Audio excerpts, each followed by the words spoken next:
good way to imagine this, to envision this, is to think of a garden. Your life is a garden. What does your garden look like? Does it even look like a garden? Maybe it's become so weeded, so overgrown, that you don't see the beauty in it any longer. So think of that the goal. Close your eyes and think of that being the goal. The goal is to reclaim and rebuild my garden.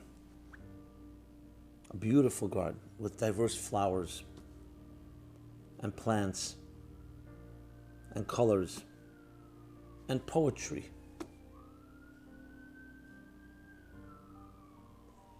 The beautiful analogy of a flower is that you cannot force a flower out of the ground.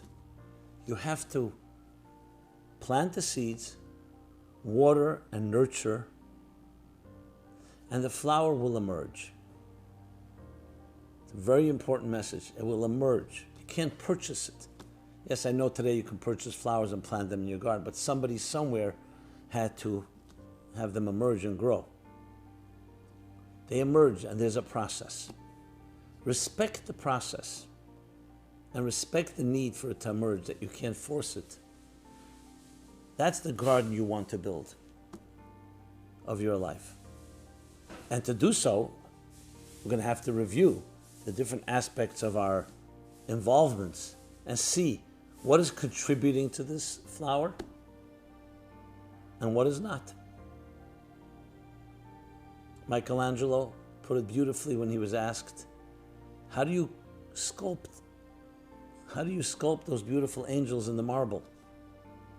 And he responded, I see the angel trapped in the marble, and I carved and set her free. Each of us have these angels within us. We have our flowers, we have our music. But let's stick to the flower analogy. We have to carve and allow that to emerge. That's the objective.